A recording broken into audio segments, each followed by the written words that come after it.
All right, guys, we're going to rock and roll here shortly. Give the show a like and a share. Like and share the show anywhere you are watching. I'm going to ask you this question. Is crime rising in the Charlottesville area? We've had break-ins in broad daylight outside Orange Theory Fitness and Barracks Road Shopping Center. We've had break-ins in broad daylight outside the YMCA. Yesterday, a friend of mine sent me a screenshot from a local daycare, Judah Wickhauer. And at this local daycare, which I will not utilize the daycare's name, there were theft incidents in the morning during school drop-off. Parents dropping off their kids at daycare in the morning, and as they're taking their kids to the daycare, their windows are being shattered and purses are being stolen from cars. Damn. What is going on? We'll talk about that today. I also want to talk about this because we had this in a response to yesterday's show. Yesterday's show, the feedback was excellent. We always love hearing feedback from you guys. Someone on Twitter, Paul Gibson, said, "How do you drive business to downtown Charlottesville? You enforce no panhandling and you increase the police presence." So I'm going to ask this question. Does the downtown mall need a no panhandling ordinance? We'll talk about that today, Judah Wickhauer. Give the show a like and a share anywhere you are watching. We'll also talk about the most expensive real estate in the city of Charlottesville. Amazon terminating 18,000 plus employees. Amazon is terminating. And we'll read your comments live on air. It's Jerry Miller, it's Judah Wickhauer, it's the I Love Seville show, live on every single social media platform known to mankind, with you, the viewer and listener, encouraged to participate in the discussion. Judah, I need 5 seconds and we can rock and roll. And have that two-shot ready to rock, because we're going to weave you in early and often today.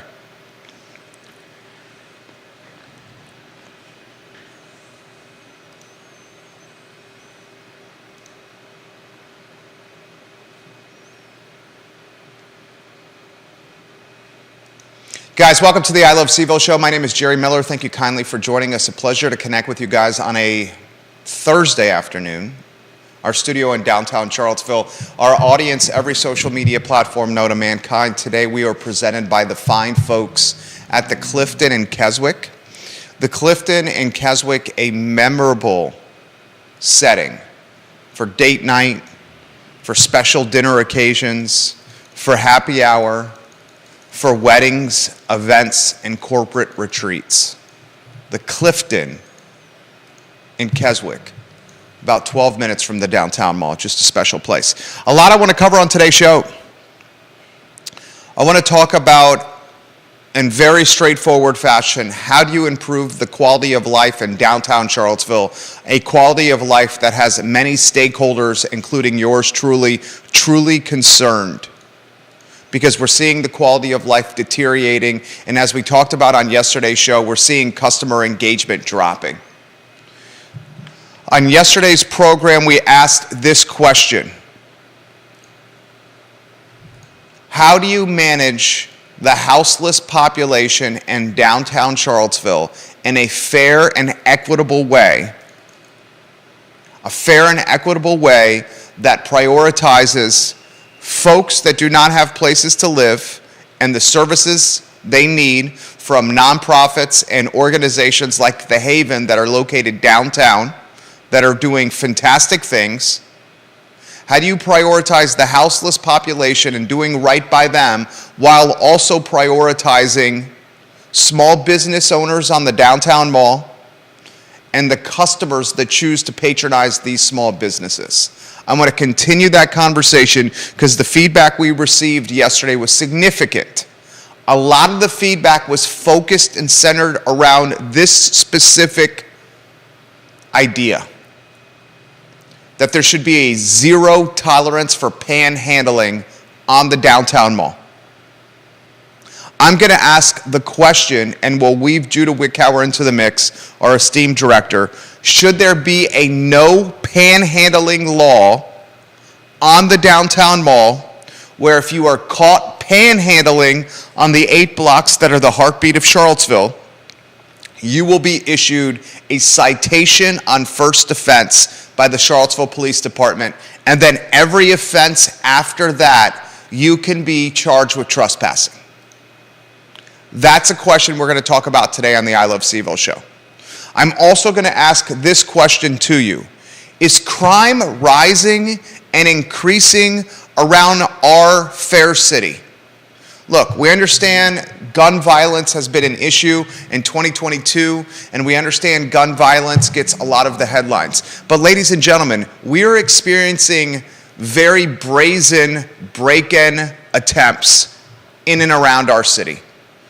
We're talking about the type of brazen activity, ballsy activity that's taking place during morning hours in busy parking lots with people around as victims are either walking their children to daycare and the entrances at daycares, or as victims are spending an hour of their time at local gyms working out, only to come out of Orange Theory Fitness or the YMCA or dropping their kid off at daycare in the morning to see their driver's side window shattered and their valuable belongings stolen. What the hell is going on? We'll try to get to the bottom of this on today's edition of the I Love CVille show. We'll highlight some of the most expensive residential real estate around Charlottesville City. And we'll talk about Amazon terminating 18,000 employees later this month. But we'll do it from a lens that looked at the private payroll job numbers that came in this morning that literally surged well above expectations. And when private payrolls in December rise by 235,000 for the month, well ahead of the 153,000 the Dow Jones predicted or expected, that is an indication that Jerome Powell and the Fed will continue to be hawkish and aggressive with rate hikes because they are not seeing the level of unemployment they expected by raising rates like they've done so far. So much to cover on today's program. Let's welcome Judah Wickower on a two-shot to the show, our esteemed director, a man who undoubtedly has a better beard than mine, who manages the itchiness phase of the beard game way better than I do, a man who has a life-size poster available for purchase, Judah B. Wickower, otherwise known as J-Dubs. Where do you want to begin? Do you want to talk panhandling? Do you want to talk quality of life downtown? Do you want to talk the crime that's undoubtedly becoming more of an issue in the city? I mean, Judah, I have a friend, and I'm not going to use the daycare's name, that sends me a letter, an email, which I will read to you. My friend's got 2 sons in this daycare. And here's the message sent to parents of the daycare. Hi, parents. Unfortunately, we have had another theft incident in our parking lot this morning. A parent parked right in front of the building, locked her purse in her car, and came in just long enough to drop her kids off. In that short amount of time, somebody smashed in her passenger side window and stole her pocketbook. By the time the police arrived, 2 of her credit cards had already been used. This is at least the 4th incident in the past few months. Please be aware of your surroundings when you are dropping off and picking up your children. Never leave a child unattended in a vehicle or leave your car running. It may be best not to lock your vehicle, but not to leave anything of value in your car since the thief or thieves are not hesitant to break out windows. It is scary that someone would be bold enough to do this in broad daylight in a busy parking lot with people right across the street at Food Lion. The police are going to start patrolling our parking lot more frequently, and I'm discussing security with our new district leader today to keep our families and staff as safe as possible. If you happen to have noticed anything unusual this morning, please let me know. This is a daycare director emailing parents about a brazen and ballsy theft in the parking lot of the school as the mom walked her children to the front door of the daycare. Yeah. And by the time the cops had arrived on scene, the credit cards had already been used. I mean, Got to use them fast. you got to use them fast because they're going to get canceled. They're going to get frozen, and you can now do that on your smartphone and do it very quickly. Yeah. So they use them immediately. Judah, Orange Theory Fitness in Barracks Road has 1-hour classes. And this week, multiple members of Orange Theory Fitness walked out of an hour class only to see the driver's side window of their vehicles shattered and their valuables stolen. This is happening at daycares, it's happening in Barracks Road, it's happening at the YMCA. Where do you want to begin? I mean, I don't know where to begin. I think this kind of thing, part of it has to do with the fact that we're talking about inflation. When life gets more expensive, I think crimes like this pick up. You attribute this to the challenges of our economic climate. Janice Boyce Trevelyan, I'll get to your comment. Scott Aaronworth Hillel, I'll get to your comment. That's part of it. Albert Graves, Warrior AG, I'll get to your comment. You attribute the rise in crime to economic difficulties, macro and micro. And that's leading and motivating folks to commit crime, to keep food on their tables, the lights on, and heat in their respective abodes. Yeah, I think that's part of it. What do you think, viewers and listeners? It sounds like there might be. It sounds like there might be a group of people, and they're probably watching out for each other. It's probably. I'm guessing that's why nobody's seen them. They probably have somebody watching, and somebody else goes, and they're like, ready. And I mean, how long does it take? How long does it take to smash a window and reach in? Not long. 10 seconds. I had something. This happened to you? Yeah. Give us the story. I mean, this was years ago when I was parking under the bridge. The Belmont Bridge? Yeah. Okay. So they had ample time to do whatever they wanted to do, but yeah, I got out to my car after work and was like, that's odd. I wonder why there's a giant rock on my driver's seat. And then I looked over and realized that my passenger side window was smashed in, of course, because of the rock, and had one or two things snagged from the car. What was snatched? I think it was just an old classic iPod. They stole an iPod. Yeah. What, did they see the wire for the charger? Vanessa Parkhill, good afternoon. Janice Boyce Trevelyan, I'm going to read your comments here momentarily. What was the tip-off? You mean, how did they see it? I mean, I think it was just in the console.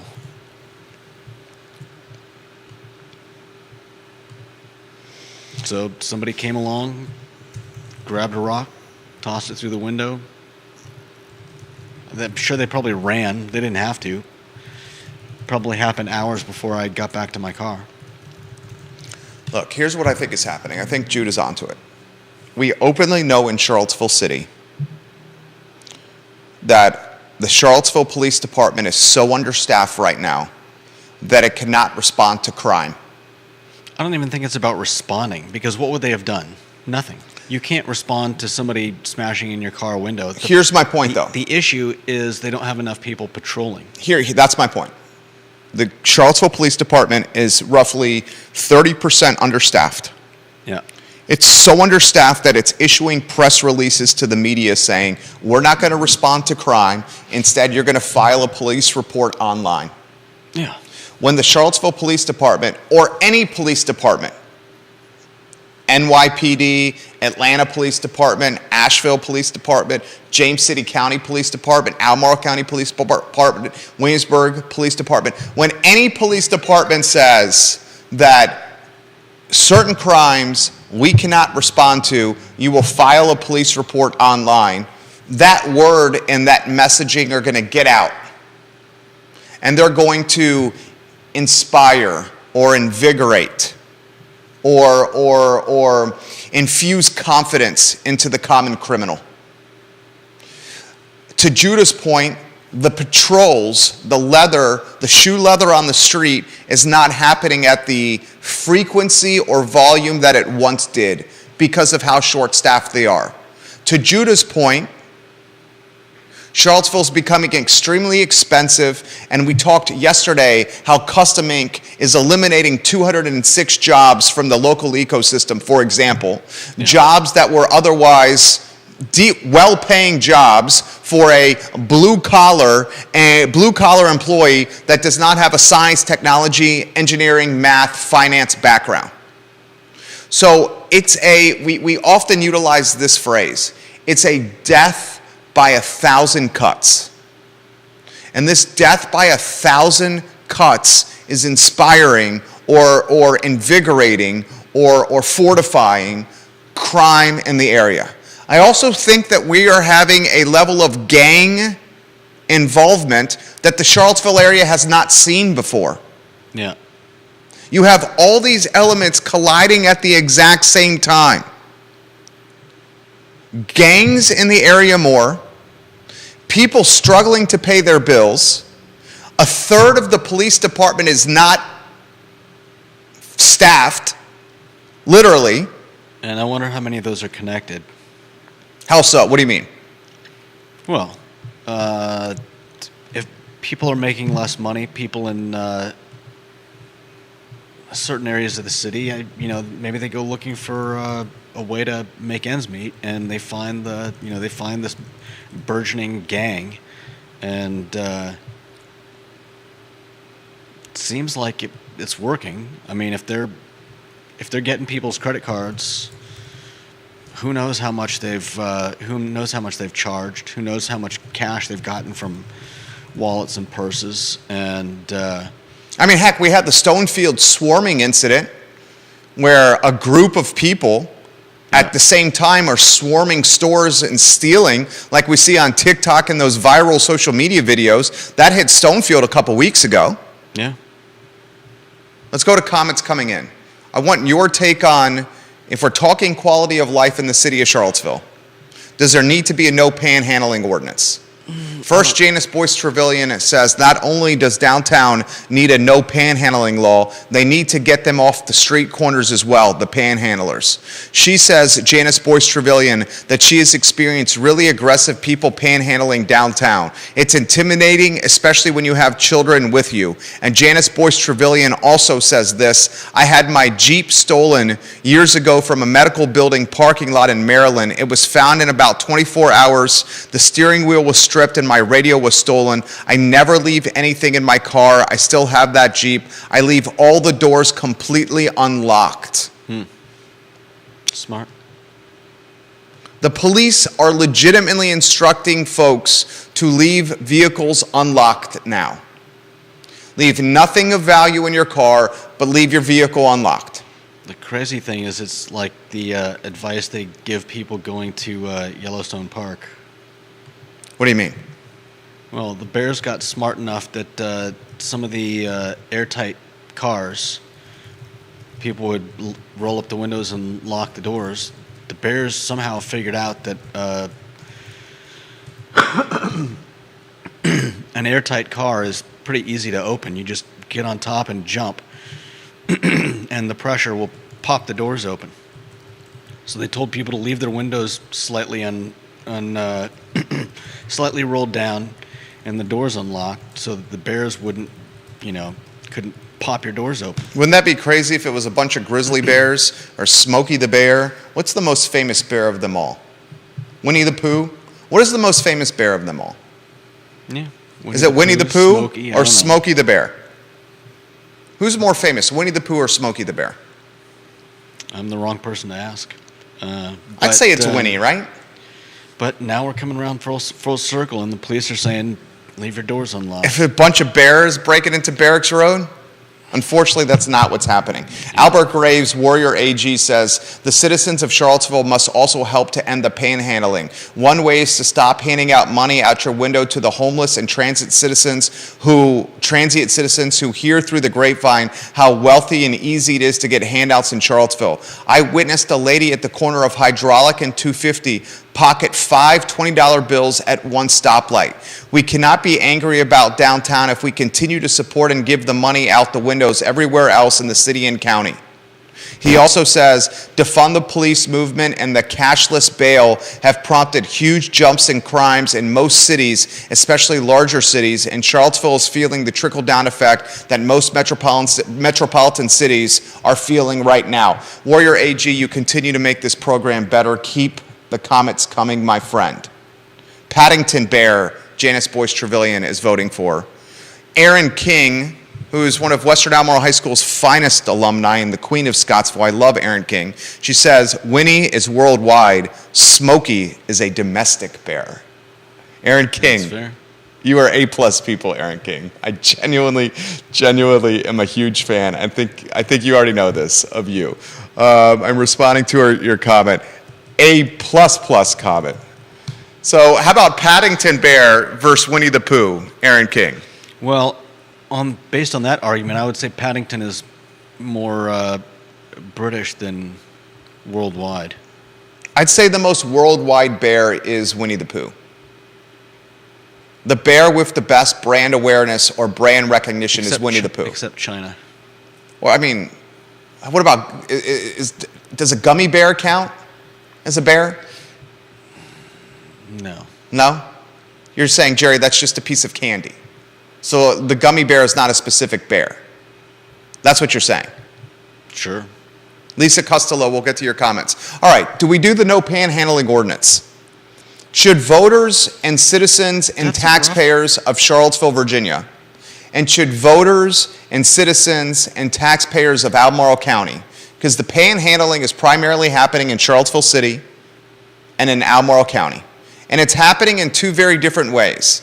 In Albemarle County, the panhandling is happening while individuals are standing on medians, on roads, busy intersections. You see the panhandling happening on Route 29, where Lowe's and Chick-fil-A are. You see the panhandling happening on the bypass, where Albert Warrior AG just mentioned, on the bypass on Hydraulic Road, right close to Whole Foods. They work in concert with each other, standing on various medians. I see him right there, 250 in Hydraulic, Yeah. and 250 and what is it, 20? And Pantops. Yeah. Yeah, by the Lazy Parrot Grill. Those are the big places that I see people. And I also see it on But there are other places. Route 29 by the Lowe's is a big panhandling area. And another big panhandling area is the light at Barracks Road, in between North Barracks and Barracks proper, across from Cava. The light that leads up to Barracks Road or lets you take the left down Emmett Street toward the Cock Block. Okay. You know where I'm talking about when you're taking the left to the Cock Block, Fried Chicken Alley? I know where that is, yeah. Okay. City of Charlottesville, the panhandling is very different. City of Charlottesville, the panhandling straight up happens in the shopping and financial districts. Yeah. And the dining districts and the heartbeat of the community. You see panhandlers on the downtown mall, you see panhandlers on the UVA corner, like legitimately in the key districts of commerce and the key districts that drive tax revenue. And the panhandlers in these respective districts are undoubtedly aggressive. So I'm going to ask you, the viewer and listener, this comment. Some of them are. A lot of them are. Some of them. Okay. You can make a point here. Some of them are very respectful. Make your point. I'm just saying that they're not all the same. And, I don't think any of us like getting propositioned for money. But this is the reason why I think that a complete no panhandling ordinance would be a tough sell. Wow, I didn't expect that take from you. Okay, this will make good content for the talk show. I mean, so, I think that. So you're saying you're opposed to a no panhandling law? I just think it's a really, really tough sell. I think it would be far better to enact some type of, like, I don't know, 3 strikes.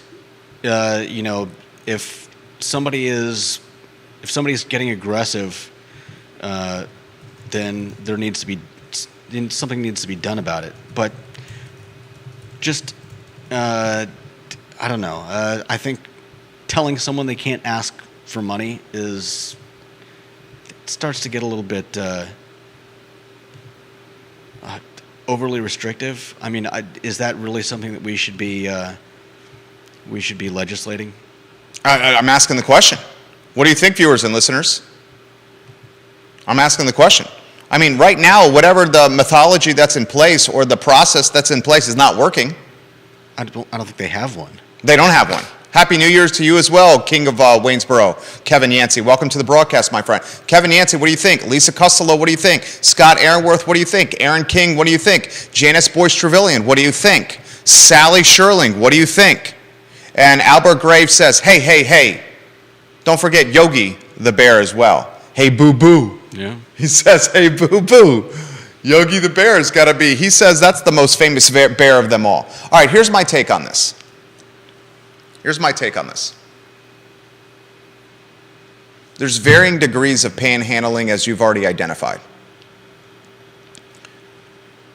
The panhandlers that stand on the corner of Route 250 and Hydraulic Road, or 29 North and Lowe's, Yeah. or across from the Lazy Parrot at the base of Pantops right by Freebridge. On the islands. On the islands, on the islands in between the roads, I don't find those panhandlers aggressive. No, they're not aggressive. They're not aggressive. Annoying, and nobody wants to make eye contact with them. But I don't even find them to be a nuisance. You find them to be a nuisance in that you don't want to make eye contact with them because you're bashful because you're not giving them any money. Is that why? Kinda. I mean, it's it's not like it's a big problem. It's just kind of like, oh, hey, sorry, I don't drive around with cash on me. That's another thing. Can you think about how difficult it is to be a panhandler in the era of 2023? Yeah. Who carries cash on them? I mean, that's what I tell And people. who carries pocket change anymore, like the actual coins on them? That's what I tell people when they ask me on the mall. I'm just like, I'm sorry, I don't have any cash. I never have cash. It's legitimate. I never have cash on me. Yeah. And most of them, I think, understand. Like, I mean, usually is when I say that to panhandling someone, now they're just- a square reader on their phone where they're taking your credit card and swiping it through a square reader on their $700 iPhone? right? Is it now an Apple credit card panhandler where they say, all right, tap your Apple card on my iPhone. Here's my $1,000 phone. Bust out your Apple card and send me some money. Is panhandling done now via PayPal? Is panhandling done now via Venmo? Can you Venmo me 50 Can you Venmo me $1? Is that how it's being done? Can you imagine the difficulties of being a panhandler in 2023 when cash is not something that a lot of people keep on their person? Yeah. I'll say this. I agree with, you bring a sense of common sense to this show that I very much appreciate. Not all panhandlers are aggressive, and not all panhandlers are a nuisance. And it's just like in any business, there's a few bad apples that spoil the brand, the image, the perception for the rest of the barrel. And something needs to be done about them. It's a fair point that you make. I think the panhandling that's happening on the downtown mall in Charlottesville, Virginia, however, is very different in manner, in dynamic, in aggressiveness, in energy, and look, and brand, and perception than the panhandling that's happening in Albemarle County. The Albemarle County Generally speaking, that may be true, but that's the problem with generalizations. Albemarle County, the panhandling can be compartmentalized for the most part. You can do what Judah Wickhauer does. You don't make eye contact with the folks standing in the median. I mean, I do. Sometimes You keep I your window nod up. to them or wave to them or. You keep your window up. What's happening in downtown Charlottesville or on the UVA corner is very different. It is not compartmentalized. It is in your face. It is more than, can you spare some change? And it's aggressive. Yeah. And it's spooking folks. And whether we want to acknowledge this, and perhaps we're choosing not to acknowledge this because we're fearful of retribution from others. Oh, you're a Scrooge, or you lack empathy, or you're targeting a certain group of people, the houseless people, and you're not showing them sympathy or empathy or kindness. You're not giving them a hand up. You're not helping them out of their plight. You're ignoring the difficulties of mental illness. Many of the houseless folks have mental illness. Be more charitable in your actions, Jerry. These are the type of commentaries that folks will receive or experience if they choose to say, we need to do something about panhandling in Charlottesville. Yeah. There's a population of Charlottesville that will immediately throw darts at the person that has that statement. Right, but they don't actually have anything. They don't even actually have anything worth saying. They don't have anything useful to offer. The people throwing the darts. Yeah. 100%. Because They just use the keyboard muscles and the hate behind anonymous profile pictures and fake names on social media to throw darts, but they don't have solutions or answers. Yeah. I 100% agree with you. Ask them a few questions and you'll get blank stares. Yeah, 100% agree with you. How much is enough for me to give daily or weekly? How much do you give daily or weekly? There's just, Kevin Yancey, King of Waynesboro. We've missed you, Kevin Yancey, leaves this comment. I think there should be a complete ban on all panhandling. True homeless people know where they can go to get food or resources. The ones on the street are looking for cash for alcohol or drugs, Kevin Yancey says. It's a fair take. Should the city of Charlottesville ban panhandling altogether in city limits? Here's a path that the city could do. First offense for panhandling could be a warning. Second offense, after the first offense is a warning with a name written down, documenting the warning for panhandling. Second offense, a citation that needs to be paid, maybe a $50 ticket. Third offense is a trespassing charge. If that plan of attack was put into play in the city of Charlottesville, how would residents respond? Not Who well. has the I think political... It needs work, though. What's that? Not well, but I think it needs work. Oh, fix it. Fix it. How do you fix it then? Let me just consult my Fix-It book. I just proposed a potential solution to panhandling in the city of Charlottesville. Janice Boyce Trevelyan says, I think a flat-out ban. Downtown, they seem to have more mentally and physically disabled panhandlers in a lot of cases, and my hope would be if you remove the option to panhandle, maybe they would move to other resources for help. Do you ban panhandling in the city of Charlottesville altogether? Neil Williamson, courts, he's right. Courts have determined panhandlers are exercising free speech, but free speech is a fine line. And that fine line, when it becomes aggressive panhandling, is getting in the nature of no longer being free speech. Yeah. When you panhandle and you ask for money and say, do you have any change to spare, that's free speech. When you're following someone up and down a commerce district, like the corner of the downtown mall, and continue to stay in their face and or scream at them because they're not giving money to you, that is no longer free speech, and that is a crime. That is harassment. Yeah. The fine line between free speech and harassment is fine, but it's two very different acts. Yeah. What's happening downtown, I am downtown every day. I am downtown in the early morning hours. I am downtown in the afternoon hours. I am downtown in the evening hours. I bring my family downtown. My children, who are 6 weeks old almost and 4.5 years old. We bring our children downtown. I bring my 72-year-old father here, my in-laws here, my brother-in-law here. Okay? I see downtown in every facet of its being.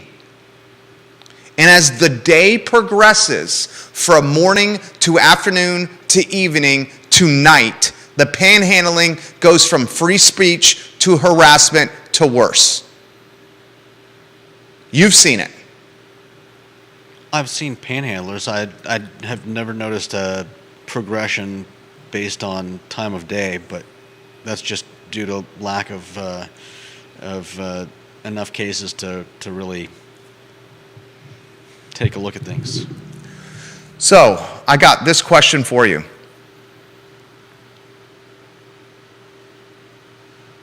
What do you want of your leaders? What do you want of the folks you elect into office?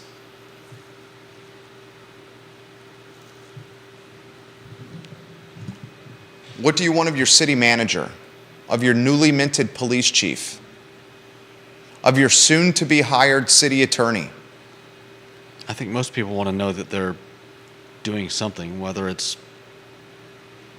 What do you want of your police department?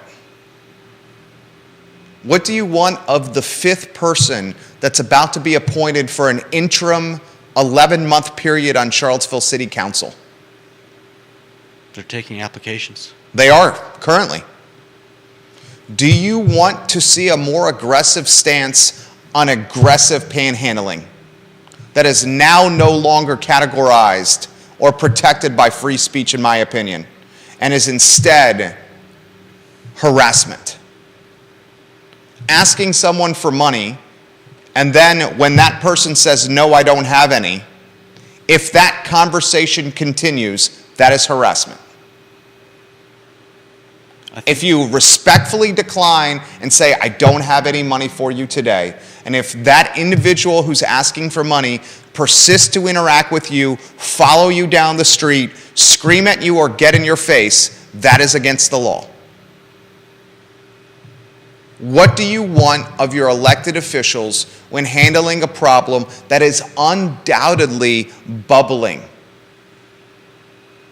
And Judah's made a very fair point. As the economy becomes more difficult,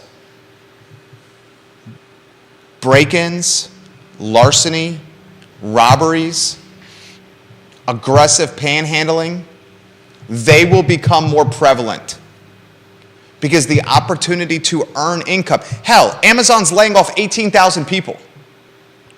Amazon is laying off 18,000 people. Custom Ink in Charlottesville just laid off 206 people. 206 laid off by Custom Ink. You got restaurants that are closing and dropping like flies in this area. You got the Piedmont that we were talking about dropping like flies. You got Augusta Kitchen closing and dropping like flies. One of our favorites, Peloton Station, just closed. Mm-hmm. Reason Brewery's tap room is closed. Yeah.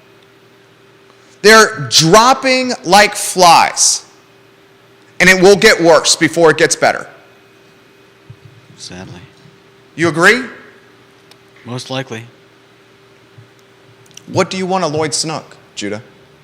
What do you want from Brian Pinkston and from Juan Diego Wade? What do you want from Michael Payne? What do you want from Michael Rogers? What do you want from Police Chief Kachis?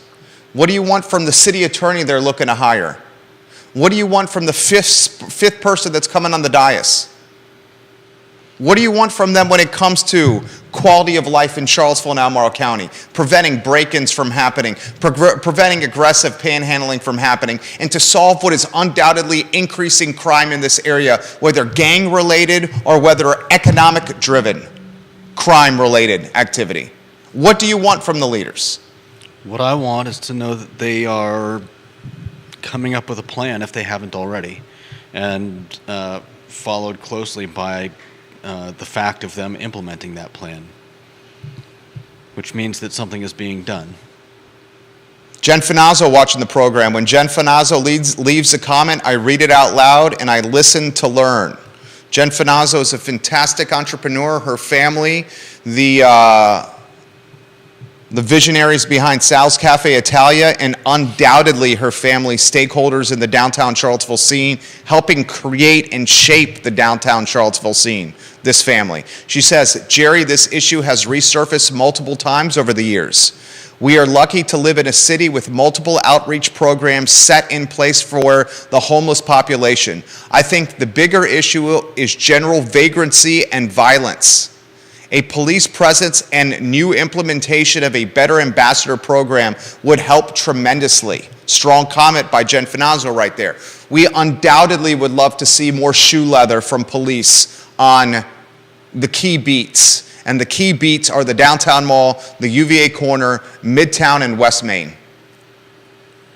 But the police has indicated to us that we're understaffed by roughly a third of our department. So we can't maintain the same shoe leather we once did when our department was fully staffed. We're a third short of bodies now. So the police is legitimately encouraging people to report crimes through an online portal because they are admitting to the population we can't be there to cover, to report, or to police certain crimes. At that point, a lot of times it's just coddling. It's just a what? I think at the point that you're talking about, it's just coddling for the most part. If somebody breaks into your car, the police can't do anything. They can fingerprint. They can look at video at locations where the break-in happened. How many storefronts have cameras shooting out their window? They can dust for fingerprints on a break-in, or they can survey the cameras on the storefronts around the YMCA by Orange Theory Fitness or across from the daycare that I mentioned on Southside Charlottesville. That's not being done. But if a cop shows up at some place where someone's car was broken into, it's not like they're going to run into Orange Theory, and Orange Theory is just going to show them to the cameras. This isn't CSI Charlottesville. I know that people want to think that things work like that, but I really don't think that cops driving around every time someone's car gets broken into or every time somebody gets accosted by a panhandler is really the best use of our police force. I respectfully disagree with you. I respectfully disagree. I think having a police presence where there is police that you recognize on a beat. Yes, but there is a very big difference between police presence and police driving around to every little break-in or... Jen is asking for a greater police presence. Yes, and that helps to prevent crime from happening. Once it's happened, there's very little they can do. And if you think the criminals are hiding in the bushes, laughing at the person who's, sitting there on the phone with the police, they're long gone by then. Katie Pearl, welcome to the program. Love you, KTP, Queen of Whitehall. I don't think the police, I think they are correct in their assertion that when people call, there are certain crimes that don't require police to go. That's not what the police is saying. What? That's not what the Charlottesville Police Department is saying. The Charlottesville Police Department is saying we would like to be present in person when crimes have been committed. What? However, we don't have enough staff to do it, so you have to report them online now. That doesn't make any sense. Yes, it does make sense. We don't have enough people to be there when the crime is committed? We do not have enough staff, the CPD is saying, to show up when you call in a crime.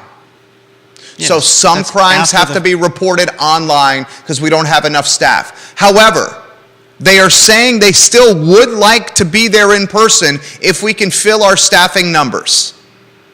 They are not saying we're going to eliminate showing up to crimes. All they're saying is we don't have the people in place to do it. Okay. Do you see the difference? I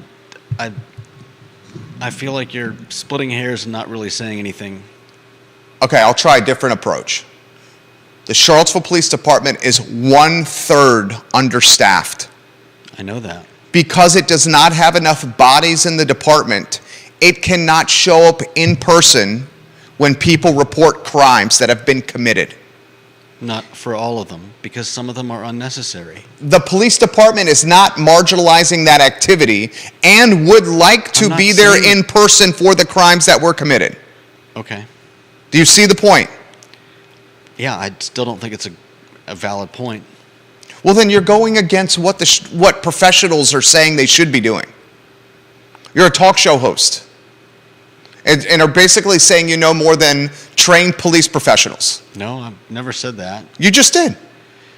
You're the one making assertions about what they believe. I'm not making, I'm reading from a press release. They said, we want to be in person.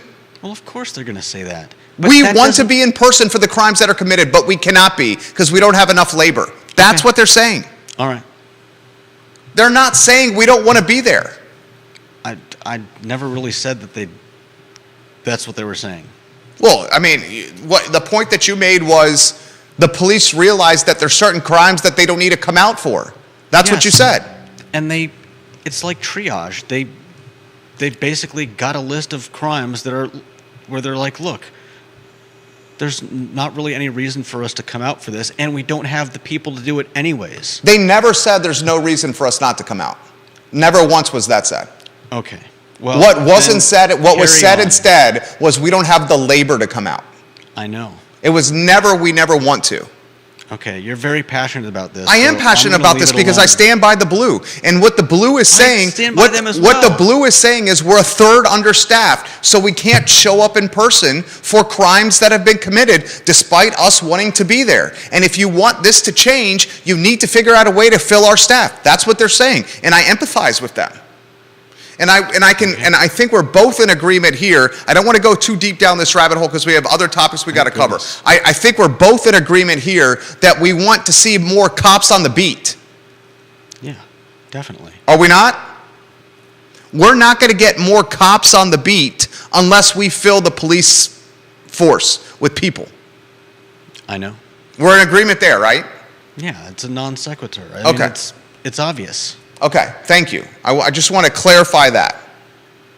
We're not going to figure out getting more patrol presence unless we fill the staff. And we're both in agreement that the value of a police patrol, a visible police presence, that has value proposition. Are we in agreement with that? Yeah, I've said as much. Okay. Should it be, should the solution be because the police presence is not there because they're so short-staffed, an all-out panhandling ban? What's your opinion?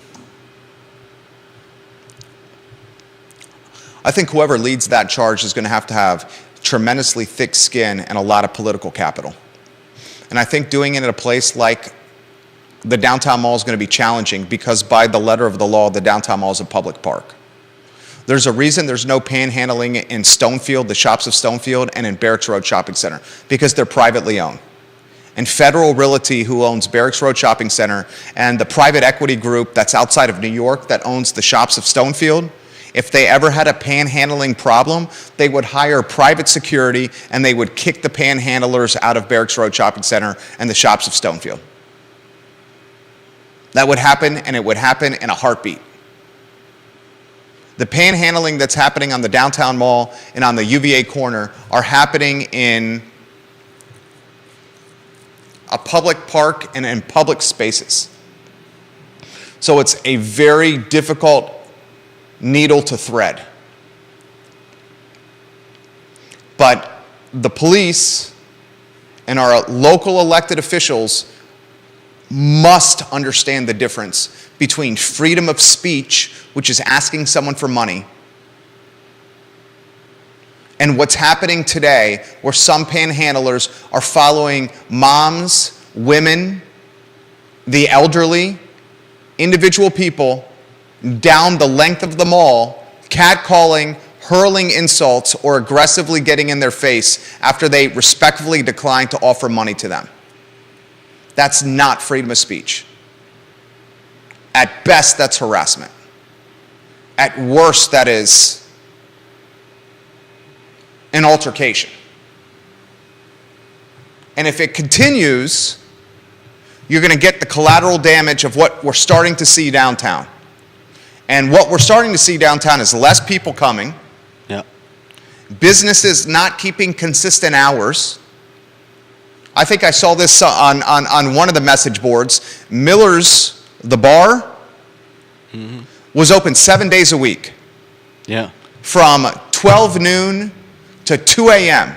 Now Miller's is not open 7 days a week. Now I can't even tell if it's ever open. You can't even tell if it has consistent hours, Miller's. It rarely goes to last call anymore, and a lot of times it's opening after lunchtime around happy hour. You got Red Pump Kitchen, who's constantly closed. The hours at Passiflora and Brazier Saison are unpredictable at best. Yeah. Nook is just doing lunch. The Nook is not consistent with its hours. Well, I think they are consistent. They're just consistently not open at night anymore. There you go.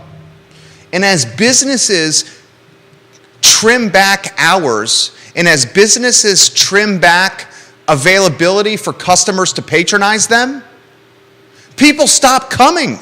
Yeah. Because it's only going to take one time for you to want the...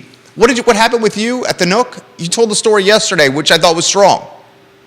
I mean, I went by there 2:45, 2:50, and On a Saturday. yeah, on a Saturday when I would have thought that it was, there were plenty of time to eat, and they were bussing the tables, getting ready to close up, and I found out that they also weren't opening up again for dinner, and I was like, wow, okay, well, that's a bummer. I mean, where am I going to go for brunch? I guess maybe a Tip Top. Did you go there? I couldn't tell you, but now, Would you go back? well, now would I go to the downtown mall if I wanted to go get brunch? Probably not. Possibly not. There you go. I might just head straight To Tip Top. to Tip Top, or I might just go to the store and buy stuff to make my own brunch. There you go. And so that's one less person walking on the downtown mall, and it could be argued that, oh well, you could have Googled it, could have Googled the business and found out if they were open and saved yourself a trip. But maybe somebody's got a lunch break and they're wanted to do some shopping on the downtown mall, and they get there and half the places they wanted to visit are closed. Well, the next time they decide to go, on a shopping trip like that, maybe they'll just hit Barracks. There you go. And go to First Watch. Yeah. That has consistent hours that don't change. Or and not always, and not just brunch, but shopping. What happens when you go to the downtown mall and like a bunch of the places that you wanted to visit are closed? Well, let me tell you, shops are usually open in Barracks. And here's what it comes down to it. Activity breeds activity. Yeah. They all feed on each other. They all feed on each other. When you have Judah Wickhauer coming to the downtown mall with Liza, the I Love Seville mascot, his wonderful dog, Judah Wickhauer may only be spending money at the Nook for brunch, but he's going to be walking to and from the Nook before brunch and after brunch. And he's going to look like, from a perception standpoint, that he's a patron of the mall in totality. And activity breeds activity, and it yields other customers coming. And I may not just stop there. I usually like to stop at the used bookstores. There you go. And as I'm walking around, maybe I see something interesting at the Oyster House Antiques, and I stop in to check things out. The more places are open, the more it breeds. Activity breeds activity. Yeah. Activity breeds activity. Yeah.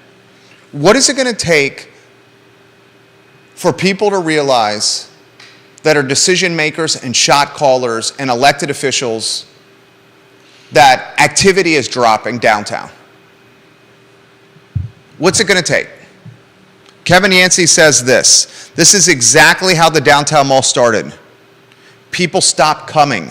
That's why they left. It's cyclical, and it's starting again. This is what Friends of Seville, the nonprofit, is screaming from its megaphone on. Friends of Seville is screaming about what I'm talking about here. They don't have a platform like this. They've asked us to continue the message and to get it into the news cycle, which we're doing.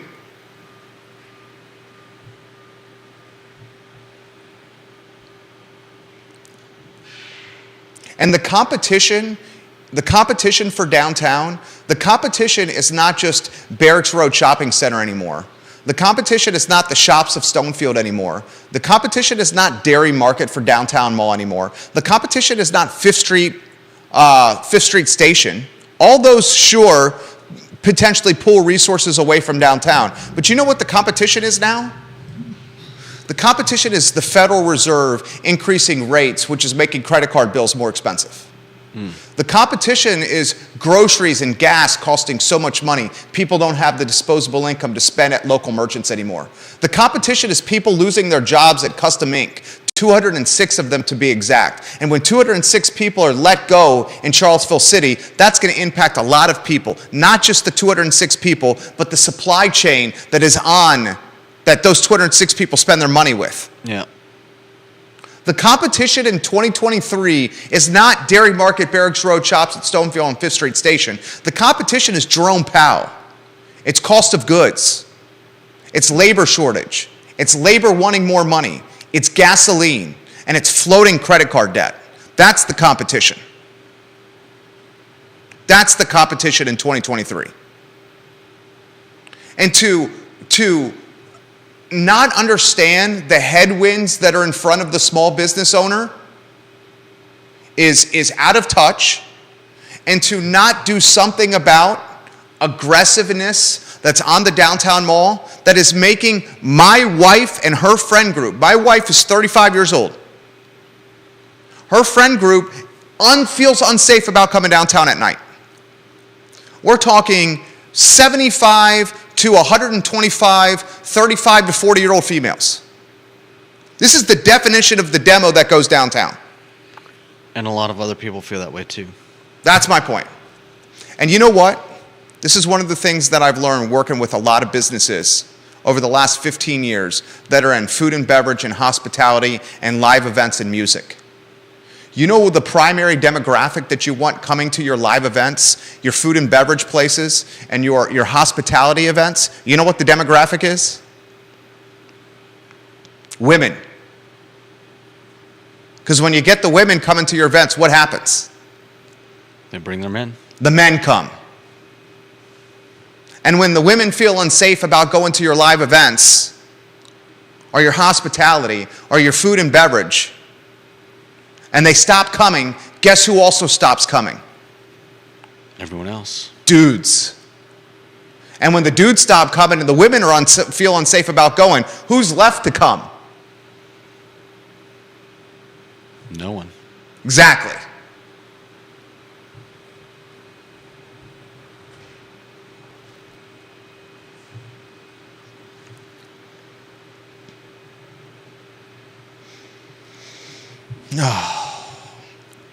Car break-ins at daycares in Southside Charlottesville, car break-ins outside Orange Theory Fitness and Barracks Road during the daytime, break-ins at daycares as mommies are taking their kids to the entrance of the daycare only to return to the vehicle to see glass all over the driver's side seat and her purse stolen. I'm not surprised at all about Barracks, but... break-ins outside the YMCA. You're not surprised about break-ins in the morning outside Orange Theory Fitness? In Barracks Road Shopping Center? You're not surprised by that? That is brazen and ballsy. No, it's a gigantic breaking into a car in a shopping center like a Barracks Road in the morning, multiple break-ins, you don't think that's ballsy? Not particularly. Really? There are lines of dozens of cars, very easy to hide around and behind. Let's hypothetically say you're driving along and you see somebody smash a window. What are you going to do? Are you going to jump out of your car and wrestle them? If someone was breaking into my car... No, if somebody was breaking into someone else's car and you saw it happening... Yeah. You're going to jump out of your car and... You're asking me if I'm outside Orange Theory Fitness in my car and I see someone else about to break into another car, whether they have a bat or baton or a rock and they're throwing it into the window, you're asking whether I would do something or not? I'm asking, yeah, what would you do? I would immediately go to the break-in and say, what the hell are you doing? I'm calling 911 right now, and while I'm doing that, I'm video recording your face. There's no question in my mind I would do that. Ask my wife. Okay. By the time you get your phone out, they're probably long gone. My phone is in my back pocket. I can get my phone out in 1 second. You Literally, look. Phone's out, I'm recording you. You're in your car, though. Phone's out, I'm recording you. Okay, they turn around and they head the other Phone's direction. out, I'm recording the car you're going to, and there's your license plate. Okay. I see what you look like. You're a 5'8" male. You're white. You have brown hair and a beard. Well, I'm surprised. I would be there in a drop of a hat. Maybe Charlottesville needs more Jerrys. Lisa Costello says some of our homeless are not native Charlottesvillians. They have come here because Charlottesville offers services like food banks, housing, which are not available in their communities. Lisa Costello, it's a good comment. I asked the question yesterday. You want to know something that's going to get people, the scruff on the back of people's necks up? You ask the question, should the Haven be removed from the downtown? Should the soup kitchens and the nonprofits that cater to the houseless population, should they be repositioned in other strategic locations? Yeah. You make comments like that, though, you're insensitive, and you lack empathy, and you're a dick. But maybe it's time to start having those conversations. I think we are. I think we are too. And you know what that's called? Leadership. That's what that's called. Leadership.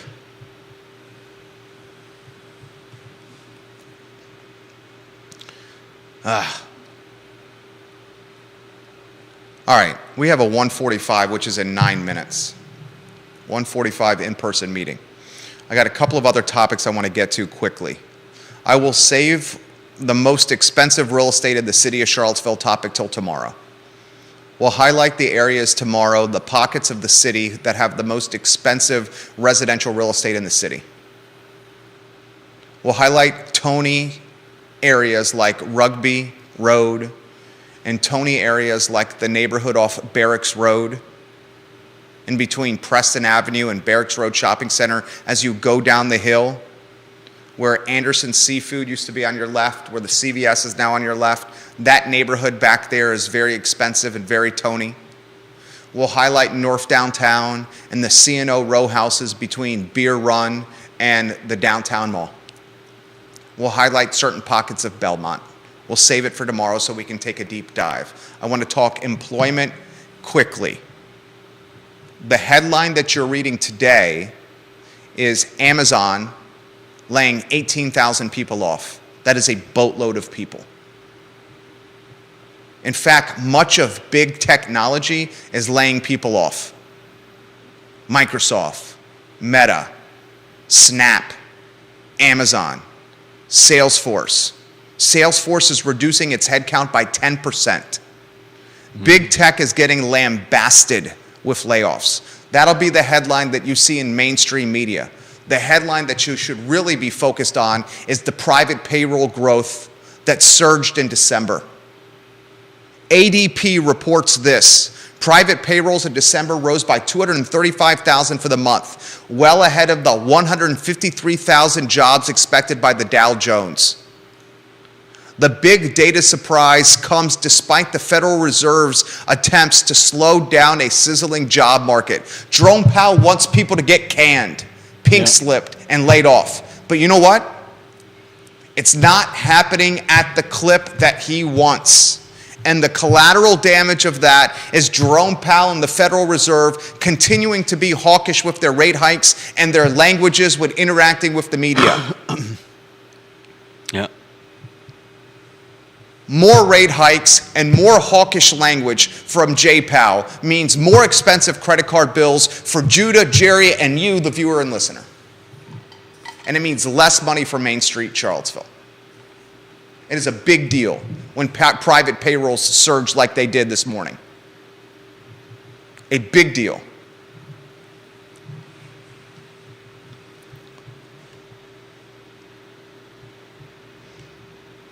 You want some closing thoughts for Juan Sarmiento, the king of transportation? Are you going to offer him some closing thoughts today? Juan Sarmiento, are you watching the king of transportation, the head fleet technician at the Charlottesville Almar Transit Center? He likes when you offer closing thoughts.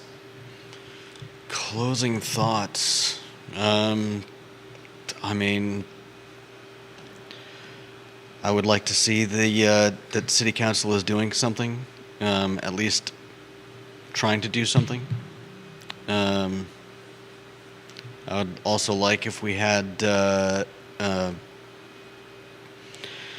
news service that did more than just write a couple paragraphs. I think the news that we get We're in a news these days desert. is It's a news desert. pretty sad. If you saw some of the comments about I think it was the article on the issue that we've been spending most of today and yesterday talking about, and some people are a little. You're talking about the aggressive panhandling story from NBC 29 that showed up on Reddit. That's what you're talking about. Yeah, and some people have complained about the news coverage or lack thereof. I worked for the Daily Progress for 6 years. I worked for NBC 29 for almost 7 years. I worked for Monticello Media for 5 years. I worked for every news outlet in this town that's mattered over the last 20 years. And I'm going to tell you this. I have not seen news in Charlottesville and Central Virginia at this level in the 22 plus years that I've been here. It's a desert. Yeah. And if anyone thinks that the Daily Progress is still the paper of record when it has a paywall for the internet that requires people to pay $45 a month to access its content, you are not in touch with reality. The question everyone should ask before advertising on the Daily Progress is, how many people are actually paying $45 a month to read the content online? Because no one's getting the print product. Yeah. It's a news desert. Kevin Higgins, the king of Greenwood, says this: I coach at the YMCA several times a week. Jerry and Judah, those break-ins were in broad daylight and included thefts in the locker room as well. It's extreme, and I guess we need to send somebody an email, whatever that email address is. They get near one kid I coach, and I promise you I will be your show's next topic. We're lucky to have Kevin Higgins coaching our youth in this community. King of Greenwood, Kevin Higgins. Here's some closing thoughts from me. You want some closing thoughts?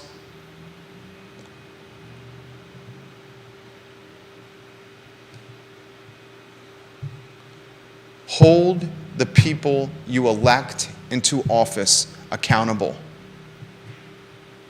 And do not elect people into office unless you have confidence in them standing up to a loud but small socialist population in this community.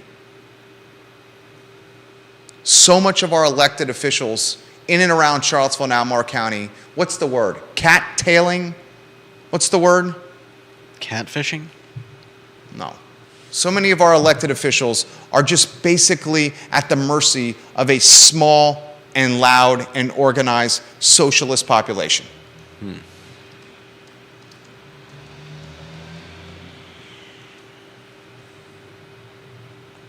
Have a plan and put it in place that yields results, as opposed to constantly reacting to problems. Put a plan in place that prevents the problems from transpiring, as opposed to reacting in real time to problems and you're constantly behind. That's my closing thoughts on a Thursday in Central Virginia. For Judah Wickhauer, I'm Jerry Miller. Take care.